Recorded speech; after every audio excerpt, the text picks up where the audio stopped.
In this show, we'll learn the key things about your website statistics, what is vital for your business to look at, and what is just wasting your time and you should ignore. Welcome to Commercial Photographer, your guide to marketing, creativity, and growth. This is a podcast that helps commercial, brand, and headshot photographers navigate the competitive world of commercial photography with actionable strategies to grow your business.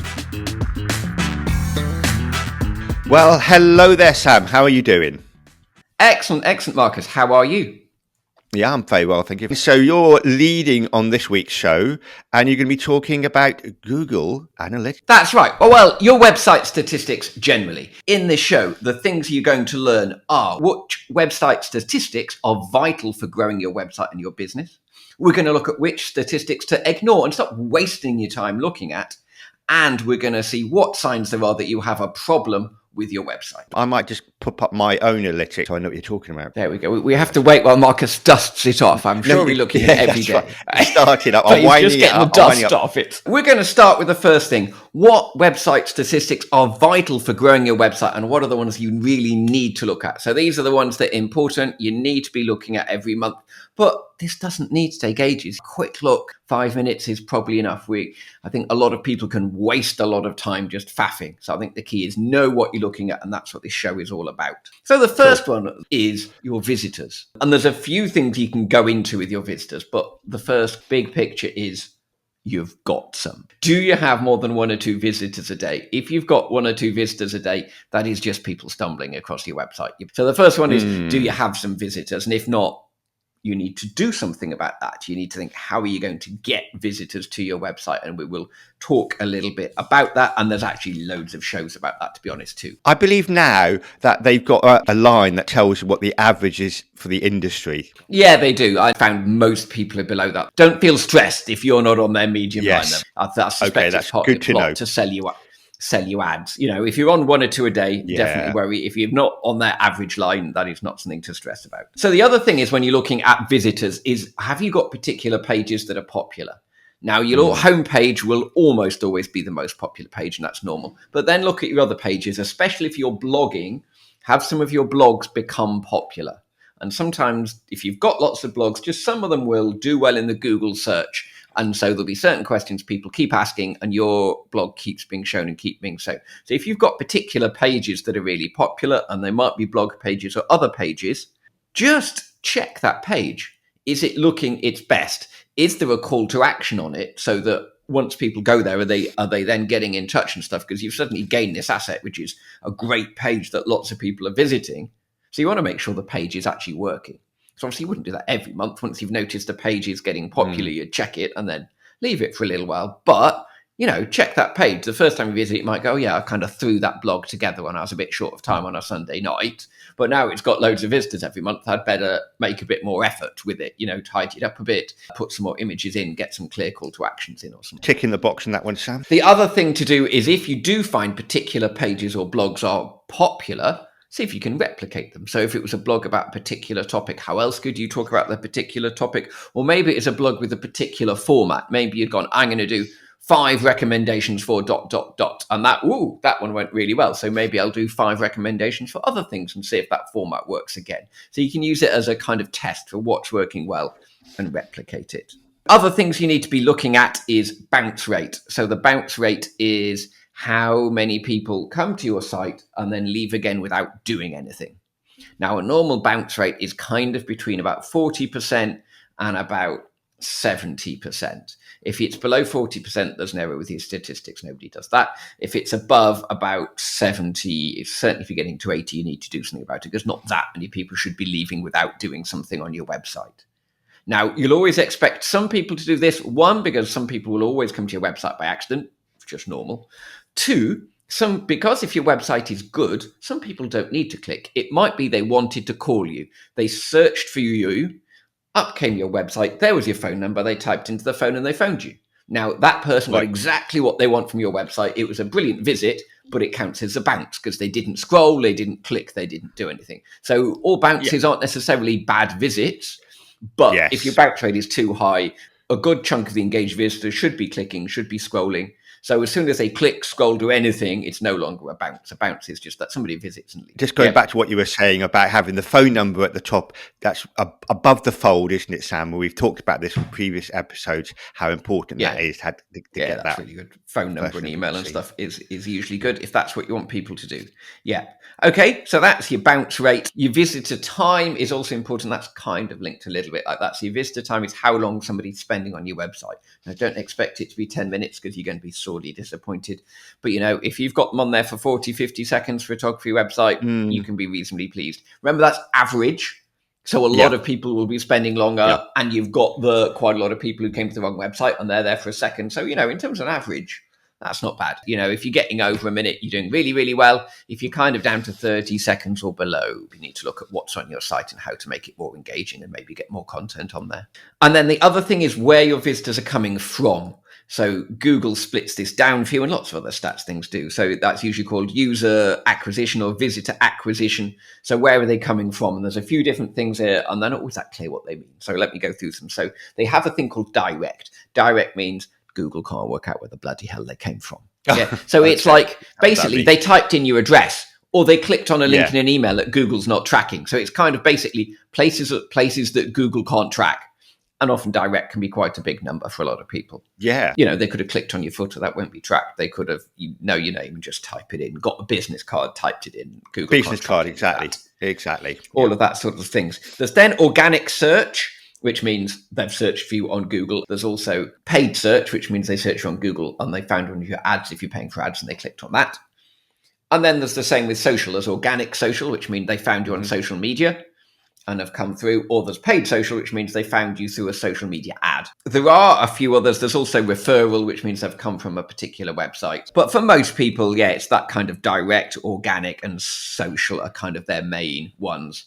And the key is, for me, you want a bit of a mix. Now, you might have a bit more of a dominance of one than the other, but if you're 95% of visitors from one of those types, that means you're very, very heavily relying on one area of your marketing. And if something happens that makes that kind of fall, you're in big trouble. It's good to have a kind of traffic coming from different places, so you've got a balance. So if, say, you've got loads of people finding in the Google search, if that drops off because Google changed the search algorithm, but you've still got other things, maybe social also directing people, newsletters also directing people. So you've got a range of sources to your website. Relying on just one is a kind of shaky way to go. Yeah, I can see why. So they're really the key ones to be looking at. Your page visitors, your bounce rate, your visitor time, and where your visitors have come from. They're the kind of positive ones. They're what you need to be looking at. We're going to now look at what to ignore. Ignore the events. That is just telling you if somebody scrolled, if somebody clicked, if changed page. Now, unless you're getting really techy, don't worry about those. Monetization, I would ignore unless you've got an e-commerce site. That's irrelevant to you anyway. Google's trying to guess how you're making money from your site. If you're selling stuff, that's pretty useful because it'll show you. But if you're not, no use at all. User attributes I don't find are particularly useful. So they sometimes will tell you how many visitors are male, female, age. With the whole GDPR, you don't actually get much information on there at all anyway. It's not much use. Tech, who cares if they're accessing your site from an Apple phone or a Google, just ignore it. And then there's a thing called explorations where you can set up all sorts of fancy things. And yes, if you've spent a long time making a funnel and you want to track it really carefully, you can set those up. But for most of us who are just trying to go, right, is my website working? Where do I need to tweak it? For most of us day to day, just ignore it all. Cool. So that was a nice quick section. So the last one is, what signs are that you've got a problem with your website? So a few obvious ones. And the first one, actually, we've kind of already talked about the page visitors. You've got no traffic. So if you've literally got zero traffic or you've got just one or two people, you have problems. You need to deal with it. You need to work out how you're going to get people to your website, be that social media, be that newsletters, be that looking to amazing podcasts that give you all sorts of ideas. But you need to get visitors to your website and also just check it's working, because sometimes if you've got no traffic, it's because your website's not working, and it can happen. Country of traffic is something to keep an eye on. Well, I'm going to presume listeners in the UK, some might be in the US or elsewhere, but basically wherever your country is, if you're a photographer, now bar one or two photographers, most photographers work in the country they live. Yeah. So if you're in the UK, if you're getting lots of visits from Peru or from Australia, they're probably junk visits and you don't want, and you might think, who cares? But actually it does matter, because when Google is assessing your website for how good it is, where you're going to appear in the search, it looks at some of the stuff we talked about earlier, like how long people stay on the site. Now, if you've got lots of people coming from completely the wrong country to your site, they're probably going to the wrong site. Therefore, they'll get to your site and leave. And therefore, it looks like your site, nobody stays on it very long because it pulls your average down. So having lots of people coming from all over the world looking at your site, some people think, oh, that's so exciting. It's not. You want people from your home country. They're from elsewhere. If it's transient, you get a big spike one day, it happens. But if it's kind of constant, you need to try and work out where they're coming from and see if you can deal with it, whether it's newsletters going out with broken links. The only exception to that is right now. Right now, pretty much all of us are getting a lot of traffic from China. I don't know if you've got that, Marcus, and a lot of traffic from Singapore. That is a temporary thing at the moment, and that is AI bots in China, in the Far East, coming and just scraping the web and doing their learning. Okay, Google is aware of this, so Google isn't counting them in your kind of, when it's judging your website, and it is working on a solution to kind of filter that out so you don't see it in your analytics. Right. But so normally, if you've got a big load of people in China, you go, this isn't good because they're going to mess up my stats. At the moment, when they're going to sort this, they haven't said. But right now, if you've got that, it is not a massive issue. It's a temporary thing. It's just AI bots. And of course, Sam, we do have a forthcoming season on AI. So no doubt we will be delving. Yes. And so now we'll be delving into that a little bit deeper. Excellent. Okay, so other things to watch out for that you got a problem. One is a very low bounce rate. So we once had a customer that thought he had a 2% bounce rate. He thought his website was so amazing, only 2% of people left without clicking it. We had to break his bubble, and he was not very happy. Nobody has a bounce rate of 2%. If it says that, you've got a problem with your stats. People will always come to your website by accident, and you have to accept that. I said already, traffic all from one source is not good. You've got to balance your traffic. No organic search is a worry, because if you've got no organic search, why are you not appearing in the Google search? And you need to dig into that, because unless your website's 10 minutes old, you should start to appear in the Google search and start to get some people. So if there's nothing there, you've probably got some faults on your website or some problems. So you definitely need to look at that. And they're the kind of really key things to look for. So I think the key for me is when you're looking at your website stats, think carefully about what you're going to look at, and just focus on those. A bit like social media, you can just sit there for hours faffing and looking without achieving anything. I'd say really find the focus stats you want to look at, record them every month, act on them, look out for those warning ones, and leave it at that. 5 to 10 minutes is plenty. If you're just faffing in there for half an hour with, I could change that, and what happens if you're just wasting your time? Get the key information, check your website's working as it should, and really improve those bits of your website that are working. Just to round it off, Sam, how do you get this information onto your website? Do you mean how do you connect your website to Google Analytics? Yes. It depends on the website platform. There's loads and loads of different website platforms. So if you've got a Squarespace site, a Wix site, a WordPress site, they all connect in a different way. So the simplest thing is do a Google search. How do I connect my Wix website to Google Analytics? How do I connect my WordPress website to Google Analytics? In all cases, it's relatively easy. In all cases, it's very slightly different. Sam, that was one of the most straightforward guides to website analytics for photographers I've ever heard. It cuts through all the noise. The first big takeaway for me was realizing we only need to focus on a handful of vital statistics. We learned that if a number doesn't directly measure commercial photography revenue or client flow, it's a distraction. Secondly, you gave us a crucial list of metrics to ignore. That insight alone saves hours of wasted time and keeps the focus purely on business growth. And finally, you gave us a clear diagnosis checklist. Now, every photographer can instantly spot the early warning signs of a failing website without needing an analyst helping them protect their commercial photography marketing spend.